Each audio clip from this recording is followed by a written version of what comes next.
Hola chicos, mi nombre es Alberto Durán, soy estudiante de Proyecto Futuro, ¿ok? El día de hoy vamos a ver sumatorias dobles. Vamos a empezar con el concepto de esto para entenderlo un poco, después vamos a ver las propiedades y en otros videos vamos a ver ejercicios, ¿ok? Entonces comencemos. Para entender las sumatorias dobles, ¿ok? Vamos a recordar un poco lo que son las sumatorias simples.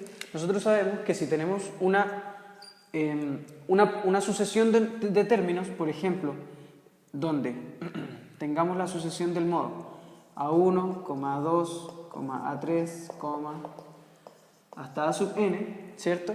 La sumatoria de esta sucesión, o sea, Sn, la sumatoria de toda esta sucesión, la vamos a escribir del modo sigma de i hasta n de A sub i. ¿Qué significa esto?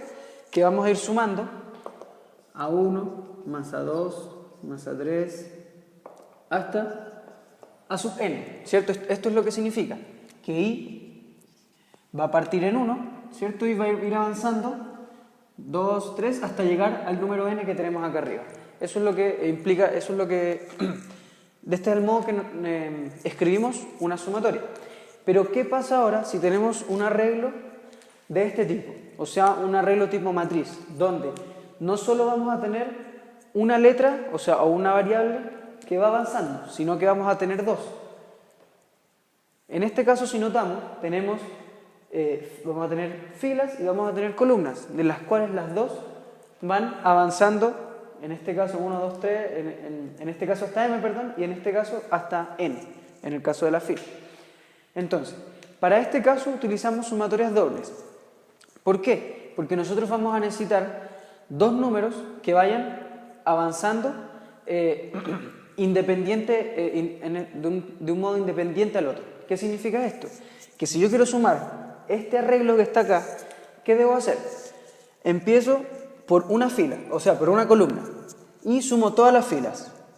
Entonces me pongo en la columna 1 y sumo la fila 1, 2, 3 hasta n. Luego paso a la columna 2 y sumo la fila 1, 2, 3 de nuevo hasta n. Y así sucesivamente hasta la fila n. Y voy sumando término a término hasta abajo.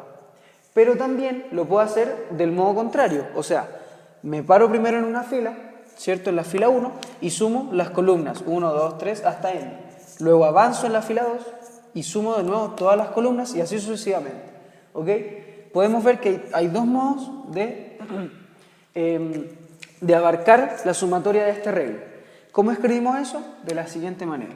La sumatoria doble, en este caso la vamos a escribir como dos sigmas, ¿ok? Donde una va a ser i, la otra va a ser j, una va a llegar hasta n y la otra va a llegar hasta m.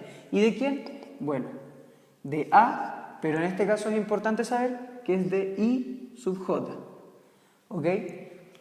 ¿Qué podemos notar de esto? En el caso anterior, en la simple solo depende de uno, ¿ok? Para este caso vamos a tener dos variables que van a ir cambiando, que son i y j. Generalmente se utiliza i para las filas, ¿ok? Esto es importante, vamos a utilizar i para las filas y j para las columnas.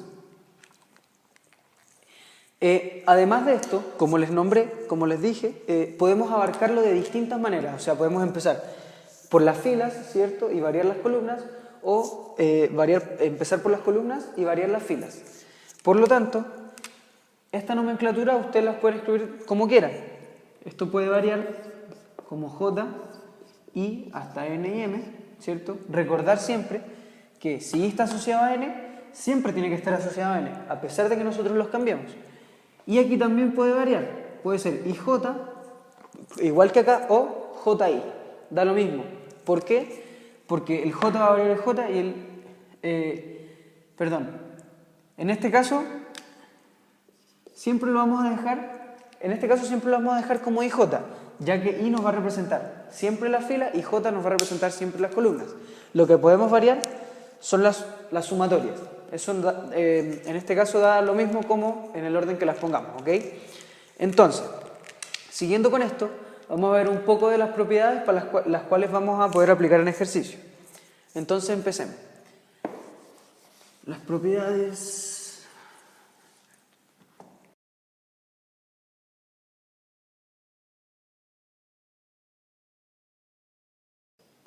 ¿Ok? Vamos a ver 4 propiedades básicas, las cuales vamos a poder aplicar en los ejercicios. Entonces, comencemos.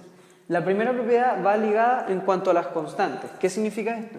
Que si yo tengo la doble sumatoria, ¿cierto?, de I y J, de N y M, de una K, ¿cierto?, donde K va a ser constante.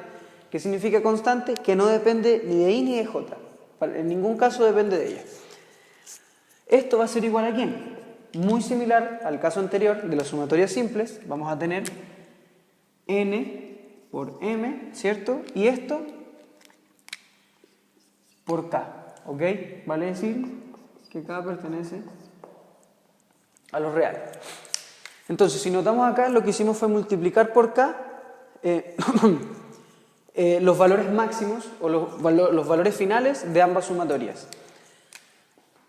El segundo caso, vamos a tener, ¿qué pasa si tenemos la sumatoria de N, de JM, ¿cierto?, de K por, en este caso, A sub IJ. ¿Qué notamos acá? ¿Cuál es la diferencia? Que el K ya no está solo, sino que está acompañado por un término que sí depende de ambas sumatorias. Por lo tanto, ¿qué vamos a hacer en este caso?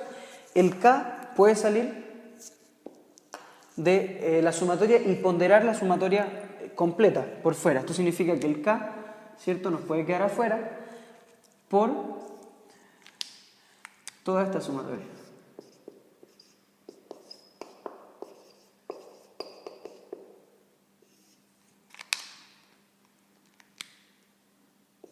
¿Ok? Es importante esto, siempre que tengamos constantes, según esta propiedad, vamos a poder sacarlas de la sumatoria, ¿ok? Pero es importante siempre darse cuenta que realmente son constantes, o sea que no dependen ni de I ni de J. La tercera propiedad está ligada a la suma. ¿Qué pasa en el caso de que tengamos la sumatoria de I, ¿cierto?, y J, de N a M, de AI más BJ? ¿Qué notamos acá?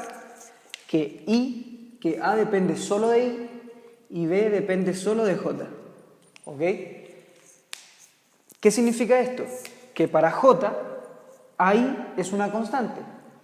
Y para I, BJ también va a ser una constante. Por lo tanto, con las propiedades anteriores que tenemos acá, podemos solucionar, podemos encontrar la igualdad de esta ecuación. ¿Qué vamos a hacer entonces? Vamos a distribuir la sumatoria, quedándonos del modo AI, sumatoria J, de N a M, de A sub I, más la doble sumatoria, ¿de quién? Lo mismo, de BJ. Entonces, en este caso, como dije, AI para J va a ser una constante. Por lo tanto, aplicamos la primera propiedad. Si AI es una constante, ¿quién va a salir para afuera? El M. Por lo tanto, nos va a quedar M por la sumatoria de I hasta N de A sub I. ¿Ok?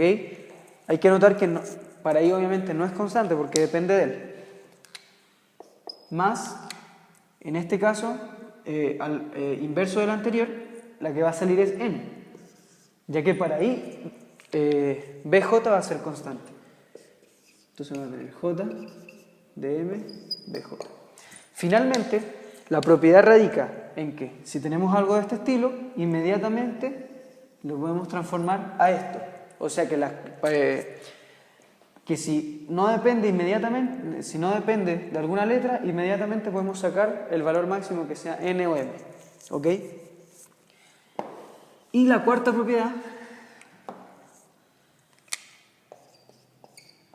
la cuarta propiedad en este caso va a ser con la multiplicación. ¿Qué significa esto? Que si tenemos I, N, JM de AI por BJ, ¿ok? ¿Qué vamos a hacer en este caso? Bueno, la sumatoria se distribuye, el sigma se va a distribuir con la multiplicación. ¿Qué significa? Si notamos acá y analizamos las propiedades anteriores, A sub I va a ser constante para A sub J, por lo tanto puede salir de este. Al igual que en la propiedad 2, quedándonos de la siguiente manera. Ahí N, AJ, M, esto va a quedar multiplicado, ¿por quién? por AI y BJ. ¿Ok? ¿Qué significa esto? Que el BJ también podría entrar al A sub I y salir de este sin ningún problema, en el caso de que estuviesen invertidos.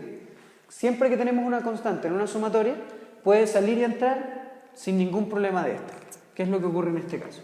¿Ok? Estas serían las 4 propiedades. En videos más adelante veremos algunos ejercicios de cómo aplicarlas.